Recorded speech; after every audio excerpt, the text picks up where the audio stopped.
الحمد لله نحمده ونستعينه ونستغفره ونؤمن به ونتوكل عليه ونعوذ بالله من شرور أنفسنا ومن سيئات أعمالنا من يهده الله فلا مضل له ومن يضلله فلا هادي له ونشهد أن لا إله إلا الله وأشهد أن محمدا عبده ورسوله الذي أرسل بالحق بشيرا ونذيرا فقد قال الله تبارك وتعالى في القرآن المجيد والفرقان الحميد أعوذ بالله من الشيطان الرجيم بسم الله الرحمن الرحيم فإن آمنوا بمثل ما آمنتم به فقد اهتدوا وإن يتولوا فإنما هم في شقاق فسيكفيكهم الله وهو السميع العليم صدق الله العظيم قال النبي صلى الله عليه وسلم لكل نبي رفيق ورفيق في الجنة العثمان أو كما قال عليه الصلاة والسلام۔ محترم سامعین کرام، محترم علماء کرام، شہنشین پر جلوہ افروز، اسی طرح دور دراز سے آئی ہوئی ہماری خواتین، عفت مائیں اور بہنیں، یہ بات مسلمات میں سے ہے کہ اللہ تبارک و تعالیٰ نے صحابہ کرام رضوان اللہ تعالیٰ مجمعین کا انتخاب خود فرمایا ہے، اور ہمارا یہ عقیدہ ہے کہ انبیاء علیہ السلام کے بعد اگر کسی کا مقام ہے تو وہ صحابہ کرام رضوان اللہ تعالیٰ مجمعین کا مقام ہے۔ اگر دیکھا جائے تمام انبیاء علیہ السلام کی خصوصیات کو تو اللہ تبارک و تعالیٰ نے صحابہ کرام رضوان اللہ تعالیٰ مجمعین میں کچھ نہ کچھ ایسی خصوصیتیں رکھی ہیں جو دیگر انبیاء علیہ السلام کے اندر پائی جاتی ہیں۔ چنانچہ ہم دیکھیں اللہ تبارک و تعالیٰ نے حضرت ابراہیم علیہ السلام کے متعلق فرمایا اِنَّهُ كَانَ صِدِّيقًا نَبِيًّا۔ اگر اس کی جھلکی اگر ہم دیکھیں، اس خصوصیت کو اگر ہم دیکھیں تو یہ خصوصیت حضرت ابو بکر صدیق رضی اللہ تعالیٰ عنہ کے اندر پائی جاتی ہے، جس کو اللہ کے رسول صلی اللہ علیہ وسلم نے صدیق کے لقب عطا فرمایا۔ اور اسی طرح حضرت موسیٰ علیہ السلام کا جلال اگر ہم دیکھنا چاہیں تو حضرت عمر فاروق رضی اللہ تعالیٰ عنہ کے اندر یہ صفت پائی جاتی ہے، وہ جھلکی آپ کے اندر پائی جاتی ہے۔ اسی طرح حضرت عیسیٰ علیہ السلام کا زہد و تقوی دیکھا جائے تو حضرت ابو ذر غفاری رضی اللہ تعالیٰ عنہ کے اندر وہ خصوصیت پائی جاتی ہے۔ گویا کہ انبیاء علیہ السلام کی ایک ایک خصوصیت کا، ایک ایک صحابی کا الگ الگ موازنہ کیا جائے تو معلوم ہوگا کہ ہر صحابی ایک پھول ہے، اور تمام صحابہ کو ایک جگہ رکھ دیا جائے تو وہ ایک گلدستہ بن جاتا ہے جو صحابہ کرام رضوان اللہ تعالیٰ عنہ مجمعین کی شکل میں وجود میں آئے گا۔ بہرحال یہ تو مختصر وہ تعارف رہا صحابہ کرام رضوان اللہ تعالیٰ مجمعین کا، لیکن میرا موضوع ہے حضرت عثمان غنی رضی اللہ تعالیٰ عنہ کی شہادت۔ یہ ہم آپ کو معلوم ہونا چاہیے کہ ابھی ہجری کیلنڈر کے متعلق، ماہ محرم کے متعلق تفصیلی گفتگو ہمارے سامنے حضرت مولانا وحید الدین صاحب قاسمی دامہ اقبالہم کے ذریعے سے ہمارے سامنے آئی کہ اللہ تبارک و تعالیٰ نے جو مہینوں کو پیدا فرمایا ہے، اور حضرت عمر فاروق رضی اللہ تعالیٰ عنہ نے اسلامی کیلنڈر اور ہجری کی تعین محرم الحرام کو پہلا مہینہ قرار دیا ہے۔ اس حساب سے دیکھا جائے تو اسلام کا آخری مہینہ بھی شہادت کا ہے اور اسلام کا پہلا مہینہ بھی شہادت کا ہے، لیکن ہم محرم کے مہینے کے اندر صرف ایک شہادت کو مانتے تسلیم کرتے ہیں، وہ بھی بے جا رسومات اور بدعات خرافات کے ساتھ، لیکن ایک شہادت وہ بھی ہے جو حضرت عثمان غنی رضی اللہ تعالیٰ عنہ کی ہے، جو کہ مظلومانہ شہادت ہے، اس پر ہماری نظر نہیں رہتی۔ تو بہرحال حضرت عثمان غنی رضی اللہ تعالیٰ عنہ کے متعلق مختصر حالات ہمیں یہ ذہن میں رکھنا ہے کہ حضرت عثمان غنی رضی اللہ تعالیٰ عنہ وہ شخصیت ہے جو 4 صحابہ کے بعد آپ ایمان لائے۔ 2 روایتیں اس کے اندر ملتی ہیں، ایک یہ ہے کہ حضرت ابو بکر صدیق رضی اللہ تعالیٰ عنہ کے کہنے پر آپ اسلام قبول کرے۔ اسی طرح ایک روایت یہ بھی ملتی ہے کہ اللہ کے رسول صلی اللہ علیہ وسلم اپنے پھوپھی کی عیادت کے پاس گئے تھے، وہاں پر حضرت عثمان غنی رضی اللہ تعالیٰ عنہ آپ کو دیکھ رہے تھے۔ آپ نے فرمایا عثمان کیا دیکھ رہے ہو؟ پھر آپ نے وہاں پر ایمان کی دعوت دی اور اس وقت حضرت عثمان غنی رضی اللہ تعالیٰ عنہ اسلام کے اندر داخل ہو گئے۔ اسی طرح پھر جب گھر والوں کو معلوم ہوا، عفان بن ابی العاص رضی اللہ تعالیٰ عنہ جو آپ کے والد محترم تھے پہلے ہی انتقال کر گئے تھے، اور آپ حکم بن ابی العاص رضی العاص جو کہ آپ کے چچا تھے، آپ کی پرورش میں تھے، آپ نے آپ کو بہت مارا پیٹا اور اسی طریقے سے بتوں کا واسطہ دیا، جھاڑ کو باندھ دیا گیا اور کھانے پینے سے روکا گیا، لیکن حضرت عثمان غنی رضی اللہ تعالیٰ عنہ ان تمام تکالیف کو برداشت کرتے رہے، لیکن اسلام سے اپنے رخ کو نہ موڑا۔ پھر اس کے بعد آگے بڑھے، تفصیل بہت ہے لیکن وقت اپنی تنگ دامنی کا شکوہ کر رہا ہے، اس لیے مختصر وقت میں شہادت تک ہمیں پہنچنا ہے۔ پھر وہ معاملہ بھی آیا کہ حضرت عثمان غنی رضی اللہ تعالیٰ عنہ کے نکاح میں آپ صلی اللہ علیہ وسلم کی ایک صاحبزادی حضرت رقیہ رضی اللہ تعالیٰ عنہ کا نکاح ہوتا ہے۔ اسی سے آپ کی فضیلت معلوم ہوتی ہے کہ حضرت عثمان غنی رضی اللہ تعالیٰ عنہ ایسی خصوصیتیں علماء کرام نے فرمائی ہیں کہ ایسی خصوصیتیں حضرت عثمان غنی رضی اللہ تعالیٰ عنہ کے اندر تھی جو خصوصیت کسی اور صحابی کے اندر وہ پائی نہیں جاتی تھی، اور اللہ تبارک و تعالیٰ نے آپ کو ہر اعتبار سے ایسا مینار نور بنایا تھا کہ ہر زاویے سے اگر دیکھا جائے تو آپ اس زمانے کے چمکتے دمکتے مینار نور کہلائے جاتے تھے۔ چنانچہ آپ کے ادب کے متعلق روایتوں کے اندر یہ بات ملتی ہے کہ حضرت عثمان غنی رضی اللہ تعالیٰ عنہ نے جب سے اللہ کے رسول صلی اللہ علیہ وسلم سے بیعت فرمائی تھی، اس وقت سے لے کر پوری زندگی تک اپنا ہاتھ مکروہ جگہ پر استعمال نہیں کیا، اور آپ کی حیا کا معاملہ یہ تھا کہ خود اللہ کے رسول صلی اللہ علیہ وسلم نے ارشاد فرمایا، میں اس شخص سے حیا کیوں نہ کروں جس سے فرشتے حیا کرتے ہیں۔ ایک مرتبہ حضرت عائشہ صدیقہ رضی اللہ تعالیٰ عنہ کے حجرے میں اللہ کے رسول صلی اللہ علیہ وسلم تشریف فرما ہیں، حضرت ابو بکر صدیق رضی اللہ تعالیٰ عنہ آئے اور اللہ کے رسول صلی اللہ علیہ وسلم اسی انداز میں بیٹھ گئے۔ ہم دیکھتے ہیں کہ کوئی پر یہ ایسا دوست ہوتا ہے کہ بے تکلف ہوتا ہے تو ہم سیدھے سے نہیں بیٹھتے بلکہ الکت پلکت مار کر یا 4 زانوں پہ ہم بیٹھ جاتے ہیں۔ کیوں؟ اس لیے کہ بے تکلفی زیادہ ہوتی ہے۔ اللہ کے رسول صلی اللہ علیہ وسلم بھی حجرِ عائشہ میں اسی طرح بیٹھے رہے۔ بعض روایتوں میں باغ کا تذکرہ بھی آتا ہے کہ باغ میں بیٹھے تھے۔ حضرت ابو بکر صدیق رضی اللہ تعالیٰ عنہ آئے تو آپ اسی انداز میں بیٹھے، حضرت عمر فاروق رضی اللہ تعالیٰ عنہ آئے تو آپ بھی اسی انداز سے بیٹھے۔ پھر اس کے بعد حضرت عثمان غنی رضی اللہ تعالیٰ عنہ جیسے ہی آ گئے، آپ جو ہے سمٹ کر بیٹھ گئے اور اپنے پنڈلی کے اوپر اظہار کو ڈال لیا۔ کہنے والے نے کہا کہ ابو بکر بھی آئے تھے، عمر فاروق بھی آئے تھے، لیکن اللہ کے رسول صلی اللہ علیہ وسلم آپ نے اسی انداز میں بیٹھا تو اس وقت آپ نے فرمایا تھا کہ میں اس شخص سے حیا کیوں نہ کروں جو کہ جس سے فرشتے بھی حیا کرتے ہیں۔ یہ مقام حضرت عثمان غنی رضی اللہ تعالیٰ عنہ کا، اسی لیے آپ کو ذوالحجرتین کہا جاتا، ذوالبیعتین کہا گیا، آپ کو ذی النورین کہا گیا ہے۔ ہم دیکھیں کہ حضرت عثمان غنی رضی اللہ تعالیٰ عنہ کے فضائل کہ اللہ کے رسول صلی اللہ علیہ وسلم کے دوہرے داماد ہے۔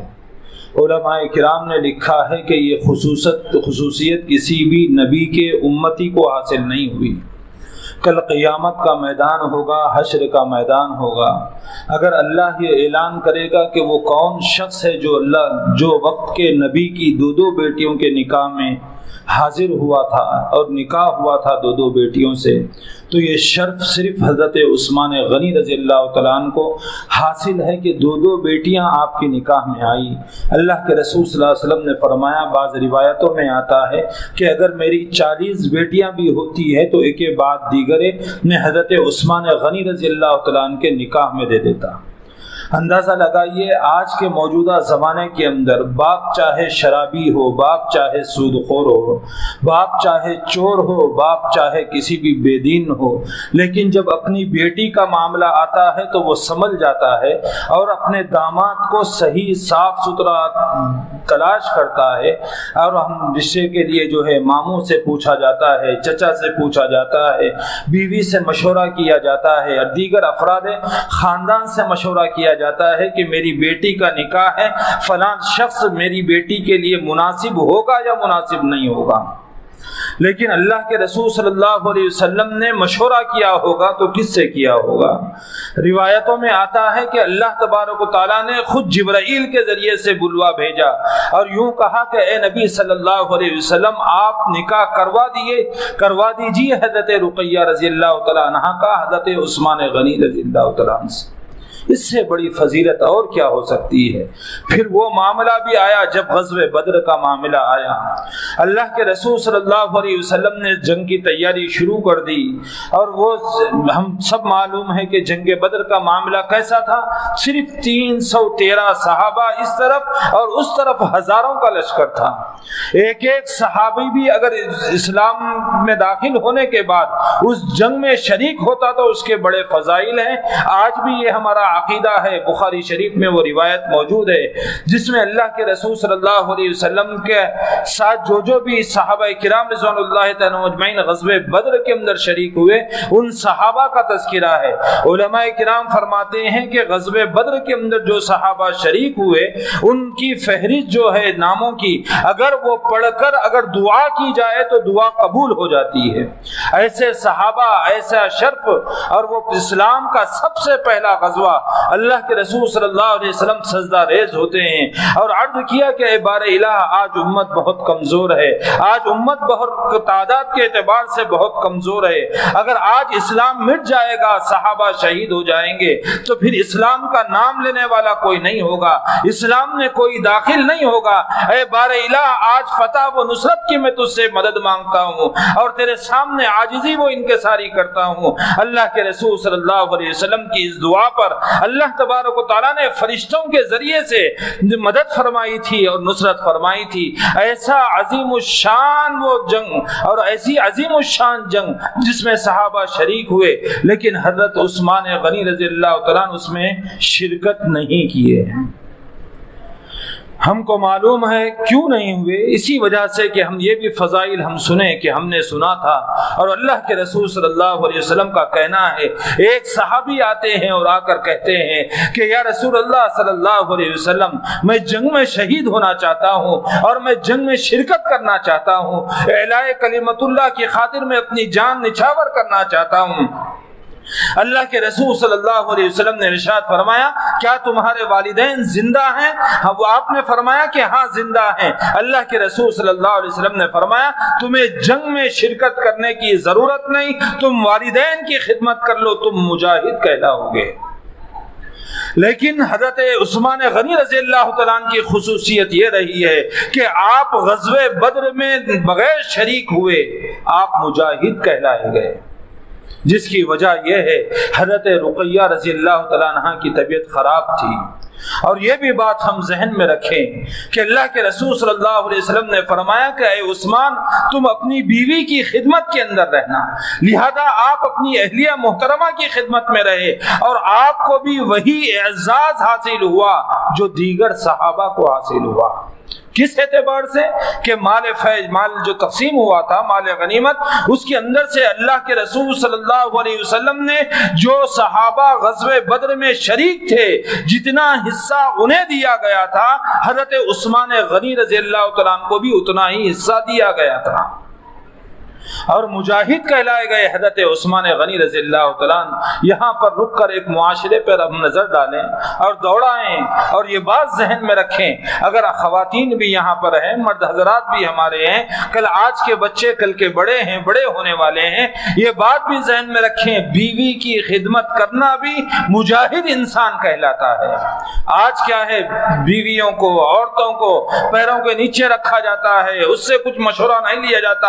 ارے کیا اب تم بھی مشورہ ہمیں دیں گے؟ تم عورت ایسی ہو جسے اللہ کے رسول صلی اللہ علیہ وسلم نے ناقلات العقل والدین کہا گیا ہے، کیا ہم تم سے بھی مشورہ کریں؟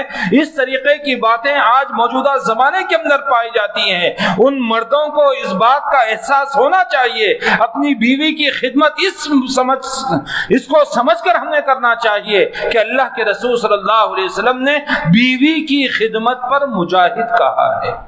بہرحال اسی طریقے سے ہم آگے بڑھیں، وقت اپنی تنگدامنی کا شکوہ، وقت بہت مختصر ہے، ہمیں شہادت تک بھی پہنچنا ہے۔ بہرحال اللہ کے رسول صلی اللہ علیہ وسلم کی اس بیٹی رقیہ رضی اللہ تعالیٰ عنہا کا انتقال ہوتا ہے۔ آپ نے بنفس نفیس قبر کے اندر چادر ڈالی اور ڈال کے دعا فرمائی، پھر چند دن کے بعد دیکھا گیا حضرت عثمان غنی رضی اللہ تعالیٰ عنہ مغموم ہیں۔ پوچھا کہ عثمان کیا ہوا؟ حضرت عثمان غنی رضی اللہ تعالیٰ نے فرمایا، ایک رشتہ جو آپ کا اور ہمارا تھا وہ آج ٹوٹ گیا، اس وجہ سے میں غم زدہ ہوں۔ پھر جبرائیل آتے ہیں اور آ کر کہتے ہیں کہ اللہ کے رسول صلی اللہ علیہ وسلم اپنی دوسری بیٹی کا نکاح ام کلثوم کا آپ کے نکاح میں دے دیا جائے، لہذا دوسری بیٹی کا بھی نکاح حضرت رقیہ رضی اللہ تعالیٰ عنہ وہ صحابیہ ہیں جس کے بارے میں اللہ کے رسول صلی اللہ علیہ وسلم نے ارشاد فرمایا، ایک مرتبہ اللہ کے رسول صلی اللہ علیہ وسلم تشریف فرما ہوئے اپنی بیٹی کے گھر میں، آپ اور حضرت عثمان غنی رضی اللہ تعالیٰ عنہ دونوں بیٹھے ہوئے تھے۔ آپ نے فرمایا کتنا حسین جوڑا ہے، اندازہ لگائیے، ایک حسین کہہ رہا ہے کتنا حسین جوڑا ہے، کیا انداز تھا ہوگا۔ یہ ہمارا عقیدہ ہے کہ 900% اگر حسن اللہ کے رسول صلی اللہ علیہ وسلم کو دیا گیا ہے تو 1% اور 1% پوری دنیا میں تقسیم کیا گیا ہو۔ جسے حسین کہہ رہا ہو اس کا مقام و مرتبہ کیا ہو سکتا ہے؟ اسی لیے آپ کو ذی نورین کہا جاتا ہے۔ پھر اس کے بعد آگے بڑھیں کہ آپ کو ذو البیعتین بھی کہا گیا۔ اللہ کے رسول صلی اللہ علیہ وسلم سے ایک مرتبہ حضرت عثمان غنی رضی اللہ تعالیٰ عنہ آ کر بیعت کرتے ہیں۔ پھر وہ صلح حدیبیہ کا وہ موقع بھی ہمیں یاد ہوگا۔ اللہ کے رسول صلی اللہ علیہ وسلم عمرے کے لیے جا رہے تھے تو راستے حدیبیہ کے مقام پر رک گئے، اور رکنے کے بعد حالات معلوم کرنے کے لیے صحابہ کا انتخاب کیا تو حضرت عثمان غنی رضی اللہ تعالیٰ کا نام آیا۔ آپ نے فرمایا، اے عثمان جاؤ، جا کر مکے کے حالات معلوم کر آؤ۔ حضرت عثمان غنی رضی اللہ تعالیٰ عنہ وہاں پر گئے، لیکن اتفاق سے یہ اطلاع مل چکی تھی کہ حضرت عثمان غنی رضی اللہ تعالیٰ عنہ کو شہید کر دیا گیا۔ ایسے موقع پر اللہ کے رسول صلی اللہ علیہ وسلم نے ارشاد فرمایا کہ ہم حضرت عثمان غنی رضی اللہ تعالیٰ عنہ کی شہادت کا بدلہ لیں گے، اور فرمایا تھا ایک ہاتھ میرا ہے، دوسرا ہاتھ حضرت عثمان غنی کا ہے۔ گویا کہ اپنے ہاتھ کو اللہ کے رسول صلی اللہ علیہ وسلم نے عثمان غنی رضی اللہ تعالیٰ عنہ کا ہاتھ فرمایا اور کہا کہ یہاں پر میں بیعت کرتا ہوں، جس کو قرآن مجید نے ذکر کیا، لقد رضی اللہ علی المؤمنین اذ یبایعونک تحت الشجرہ۔ اس کے اندر ذکر کیا کہ اللہ کے رسول صلی اللہ علیہ وسلم نے حضرت عثمان غنی رضی اللہ تعالیٰ عنہ کی طرف سے بھی بیعت کیا، اس وجہ سے آپ کو ذو البیعتین کہا جاتا ہے۔ تیسرا مرحلہ آپ کو ذو الہجرتین بھی کہا جاتا ہے، یعنی اللہ کے رسول صلی اللہ علیہ وسلم پر جب مکے کی زمین تنگ ہو گئی، ہر طرف سے مسلمانوں کو ستایا گیا، ہر طرف سے مسلمانوں کے اوپر ظلم و ستم کے پہاڑ توڑے گئے، اللہ کے رسول صلی اللہ علیہ وسلم کو حکم ہوا کہ وہ حبشہ کی طرف ہجرت کرے۔ اللہ کے رسول صلی اللہ علیہ وسلم کے اس حکم پر حضرت رقیہ رضی اللہ تعالیٰ عنہ اور عثمان غنی رضی اللہ تعالیٰ عنہ وہاں سے نکلے اور حبشے کی طرف ہجرت کرنے لگے۔ تو اس وقت اللہ کے رسول صلی اللہ علیہ وسلم نے ارشاد فرمایا، حضرت ابراہیم علیہ السلام اور حضرت لوط علیہ السلام کے بعد یہ پہلا جوڑا ہے جو راہ خدا میں ہجرت کر رہا ہے۔ پھر اس کے بعد اللہ کے رسول صلی اللہ علیہ وسلم نے فرمایا کہ پھر جسے چاہے وہ مدینہ منورہ آ جائے. پھر اسی وقت بھی حضرت رقیہ رضی اللہ تعالیٰ عنہ اور حضرت عثمان غنی رضی اللہ تعالیٰ عنہ حبشہ سے پھر مدینہ منورہ ہجرت کرتے ہیں. اس لیے آپ کو ذوالبیعتین کہا گیا. یہ فضائل ہیں اور بے شمار فضائل ہیں جس کا تفصیلی اب وقت نہیں ہے کہ تفصیل سے بیان کیا جائے. بہرحال یہ تو تھی آپ کے فضائل. اسی طریقے سے مسلمانوں کے لیے آپ نے جو کام کیا، بیر روما جس کے بارے میں آتا ہے کفار و مشرکین مسلمانوں کو ستایا کرتے تھے، چھیڑا کرتے تھے. اللہ کے رسول صلی اللہ علیہ وسلم نے ارشاد فرمایا کون شخص ہے اس کنویں کو خریدے گا اور خرید کر مسلمانوں کے لیے وقف کر دے گا؟ تو حضرت عثمان غنی رضی اللہ تعالیٰ عنہ کی وہ شخصیت ہے جو کہ آپ نے فرمایا کہ میں مسلمانوں کے لیے وقف کر دوں گا. محترم سامعین کرام، آپ کی سخاوت کا کیا بدلہ کہ حضرت علی رضی اللہ تعالیٰ عنہ کے نکاح میں سب سے بڑا تعاون حضرت عثمان غنی رضی اللہ تعالیٰ عنہ کا ہوا.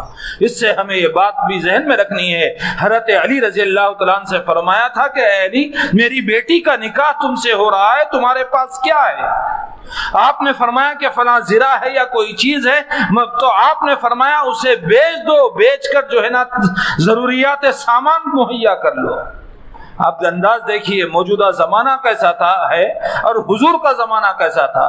حضور اپنے داماد سے کہہ رہے ہیں کہ تم فاطمہ کے لیے کیا سامان آپ کے پاس ہے. آج کا معاشرہ داماد پوچھتا ہے کہ تم اپنی بیٹی کو کیا دے رہے ہو. الٹی ہی چال چلتے ہیں دیوان گانے عشق، آنکھ بند کرتے ہیں دیدار کے لیے. کتنا بڑا فرق آ گیا. حضور اپنے داماد سے پوچھتے ہیں کہ سامان کیا ہے، آج ہم پوچھتے ہیں کہ تمہاری بیٹی کو دینے کے لیے تمہارے پاس کیا چیز ہے. بہرحال حضرت علی رضی اللہ تعالیٰ عنہ بازار میں نکلے بیچنے کے لیے. حضرت عثمان غنی رضی اللہ تعالیٰ عنہ سے ملاقات ہوتی ہے. آپ نے فرمایا ایسا ایسا معاملہ ہے. آپ نے وہ چیز خرید لی اور خرید کر بعد نے پھر تحفہ دے دیا. فرمایا کہ جتنا بھی آپ کے ولیمے کے اندر جتنا بھی خرچ ہوگا حضرت عثمان غنی سے لے لینا. یہ سخاوت. اور بعض روایتوں میں آتا ہے حضرت عثمان غنی رضی اللہ تعالیٰ عنہ ہر جمعہ ایک ایک غلام کو آزاد کیا کرتے. کسی جمعہ کے موقع پر اگر غلام نہ میسر ہوتا دوسرے جمعہ میں 2 غلام آزاد کرتے. بہرحال محترم سامعین کرام، آپ کا اسی طریقے سے معاملہ چلتا رہا. پھر اس کے بعد ایک وقت وہ بھی آ گیا کہ جو دشمنوں کی طرف سے جو ہے نا آپ کی شہادت کا مسئلہ کیا ہوا. واقعہ بہت تفصیلی ہے. سبائیوں کی طرف سے، عبداللہ بن سبا وغیرہ کی طرف سے بہرحال بہت زیادہ سازشیں ہوئی. بالکل آخری مرحلہ وہ آتا ہے جو 18 ذی الحجہ کا ہے. حضرت عثمان غنی رضی اللہ تعالیٰ عنہ کو روک لیا گیا. آپ محاصرہ ہیں، آپ گھر کے اندر ہیں. روایتوں میں آتا ہے کہ 40 دن تک آپ کو پانی نہیں دیا گیا. بہرحال آپ گھر کی چھت پر آتے اور آ کر کہتے کہ دیکھو 3 وجہ سے کسی کو قتل کیا جا سکتا ہے. ایک تو یہ ہے کہ اگر کوئی زنا کرتا ہے تو زنا کے بدلے میں سنسار کر کر اسے قتل کیا جاتا ہے. اور میں نے خدا کی قسم کھا کر یہ کہتا ہوں زنا تو بہت دور کی بات ہے. میں نے پوری زندگی میں نے اپنی آنکھ کا زنا بھی نہیں کیا. پھر آپ نے فرمایا کہ دیکھو قتل کرنے پر قصاصاً قتل کیا جاتا ہے، میں نے کسی کو قتل نہیں کیا. پھر آپ نے فرمایا کہ تیسرا مسئلہ یہ ہوتا ہے اگر کوئی اسلام لانے کے بعد پھر کفر میں آ جاتا ہے، ارتداد کا معاملہ ہو تو پھر اسے موقع پر قتل کیا جاتا ہے. ارے میں تو وہ شخصیت نہیں ہوں، پھر مجھے کیوں قتل کیا جا رہا ہے. یہ بات ذہن میں رکھیں. ہم بار بار شہادت عثمان غنی رضی اللہ تعالیٰ عنہ کے واقعے ہم سن رہے ہیں. یہاں پر اللہ کے وہ رسول جو حضرت عثمان غنی، اللہ کے رسول صلی اللہ علیہ وسلم کے وہ صحابی حضرت عثمان غنی رضی اللہ تعالیٰ عنہ یہاں پر دب کر کیوں رہے؟ حالانکہ حضرت علی رضی اللہ تعالیٰ عنہ، حضرت حسین رضی اللہ تعالیٰ عنہ اور دیگر حضرت ابو طلحہ رضی اللہ تعالیٰ عنہ نے کہا تھا کہ آپ صرف ایک اجازت دے دیجئے، ہم باغیوں سے مقابلہ کر لیں گے. لیکن اللہ کے رسول صلی اللہ علیہ وسلم کی وہ حدیث آپ کو یاد تھی. آپ نے فرمایا تھا کہ اے عثمان تو ایک زمانہ ایسا آئے گا جب تمہیں شہید کیا جائے گا، اگر تمہاری نیام سے اگر تلوار نکل گئی تو پھر قیامت تک نیام میں نہیں جا سکتی. وہ بات تھی جس کی وجہ سے حضرت عثمان غنی رضی اللہ تعالیٰ عنہ خاموش رہے. پھر ہوا کیا کہ پھر آپ اس دن روزے سے تھے. حضرت آپ آرام فرما رہے تھے کہ اللہ کے رسول صلی اللہ علیہ وسلم خواب میں آتے ہیں اور فرمایا کہ اے عثمان جلدی کر لو کہ افطار تمہیں ہمارے ساتھ کرنا ہے۔ پھر آپ نے حیا کا دیکھیے کیسا معاملہ ہے، آپ نے نائلہ جو آپ کی اہلیہ محترمہ تھی، آپ نے فرمایا کہ جو پیجامہ میرے پاس رکھا ہوا تھا وہ آج مجھے پہنا دو، کیوں معلوم تھا کہ لوگ میرے اوپر حملہ کریں گے، ستر کھل نہ جائے جس کی وجہ سے بے ادبی ہو جائے۔ لہذا معاملہ کیا کہ ایک محمد بن ابی بکر پیچھے سے چھلانگ لگاتا ہے اور چھلانگ لگا کر آپ کے پاس آتا ہے اور آ کر جو ہے نا تھوڑا سا حرکت دیتا ہے، بعض روایتوں میں ایک تھپڑ مارتا ہے یا داڑھی کھینچتا ہے۔ اس وقت حضرت عثمان غنی رضی اللہ تعالیٰ عنہ فرماتے ہیں کہ بھتیجے اگر تیرے باپ اگر آج زندہ ہوتے، ابو بکر زندہ ہوتے، تیری حرکت کے اوپر بڑے ناراض ہوتے۔ بس یہ کہنا تھا کہ دل میں تھوڑا سا ایمان تھا، وہ پیچھے ہٹ جاتا ہے، دوسرا آتا ہے اور دوسرا آ کر مارا، اسی طرح تیسرا، پھر اس کے بعد آپ کو شہید کیا گیا۔ قرآن مجید کے اوپر جو خون گرا ہے فَسَيَكْفِيكَهُمُ اللَّهُ وَهُوَ السَّمِيعُ الْعَلِيمُ، اس آیت شریفہ پر آپ کا خون گرتا ہے۔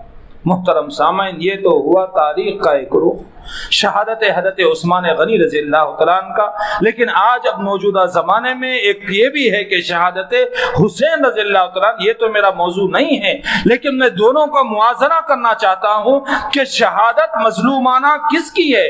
نعوذ باللہ، میں یہ ہرگز نہیں کہتا کہ کسی صحابی کا مقام بڑا ہے کسی کا ادنا ہے، ایسی ہرگز بات نہیں۔ اگر ہم ایسا کریں گے تو ہماری ایمان کو خطرہ پیدا ہو جائے گا۔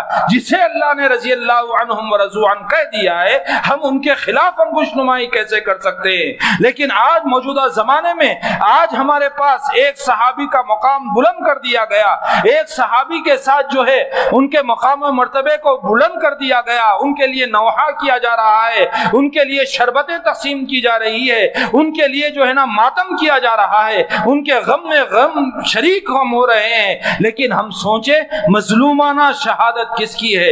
ایک طرف حضرت عثمان غنی رضی اللہ تعالیٰ عنہ ہے جن کی عمر 82 سال ہے، بعض روایتوں میں 90 کے قریب بھی ملتی ہے، ادھر حضرت حسین رضی اللہ تعالیٰ عنہ نوجوان ہیں، اسی طرح دیکھیں حضرت حسین رضی اللہ تعالیٰ عنہ روزے سے نہیں ہیں، حضرت عثمان غنی رضی اللہ تعالیٰ عنہ روزے سے ہیں۔ ادھر دیکھیں حضرت حسین رضی اللہ تعالیٰ عنہ کے لیے 3 دن تک پانی بند کیا گیا، حضرت عثمان غنی رضی اللہ تعالیٰ عنہ کے پاس 40 دن اور بعض روایتوں میں 45 دن تک، اور ادھر دیکھیں حضرت حسین رضی اللہ تعالیٰ عنہ کی اہلیہ محترمہ کے ساتھ چھیڑ چھاڑ نہیں کیا گیا، ادھر حضرت عثمان غنی رضی اللہ تعالیٰ عنہ کی اہلیہ کے ساتھ دوپٹہ کھینچا گیا، چھڑانے آتی ہیں تو آپ کی انگلیاں کٹ جاتی ہے اور زمین پر گر جاتی ہیں۔ ادھر اللہ حضرت حسین رضی اللہ تعالیٰ عنہ نے خواب نہیں دیکھا، ادھر حضرت عثمان غنی رضی اللہ تعالیٰ عنہ نبی رحمت صلی اللہ علیہ وسلم کو اور حضرت شیخین حضرت ابو بکر صدیق رضی اللہ تعالیٰ عنہ اور حضرت عمر فاروق رضی اللہ تعالیٰ عنہ کو خواب میں دیکھا۔ ادھر دیکھیے حضرت حسین رضی اللہ تعالیٰ عنہ کا نماز جنازہ اسی وقت پڑھا گیا تھوڑی دیر کے بعد، لیکن حضرت عثمان غنی رضی اللہ تعالیٰ عنہ کی وہ مظلومانہ شہادت ہے کہ 3 دن تک آپ کا نماز جنازہ پڑھایا ہی نہیں گیا ہے۔ اب ہم اندازہ لگائیں، نعوذ باللہ، پھر میں ایک مرتبہ کہوں گا، ادھر فضائل ہیں حضرت حسین رضی اللہ تعالیٰ عنہ کے، ہم اس کو بھی ذکر کرتے ہیں، وہ یہ ہے اللہ کے رسول صلی اللہ علیہ وسلم نے فرمایا، ایک مرتبہ اللہ کے رسول صلی اللہ علیہ وسلم خوش ہیں، آپ نے فرمایا صحابہ کے پوچھنے پر میں اس لیے خوش ہوں کہ جبرائیل میرے پاس آئے، حضرت حسین رضی اللہ تعالیٰ عنہ حضرت حسنین جنت کے نوجوانوں کے سردار ہوں گے۔ اللہ کے رسول صلی اللہ علیہ وسلم نے اتنی محبت کی، اللہ کے رسول صلی اللہ علیہ وسلم نے فرمایا جس نے حسین سے اور جس نے حضرت حسین سے اور حضرت حسن رضی اللہ تعالیٰ عنہ سے محبت کی، گویا کہ اس نے مجھ سے محبت کی۔ یہ فضائل تمام کے تمام اپنے پاس ہے، ایک طرف یہ بھی ہیں ایک طرف یہ بھی ہیں۔ ہمیں سوچنا چاہیے کہ آج ہم کدھر جا رہے ہیں، کس کی شہادت پہ ہم ماتم کر رہے ہیں، مظلومانہ شہادت کس کی ہوئی ہے؟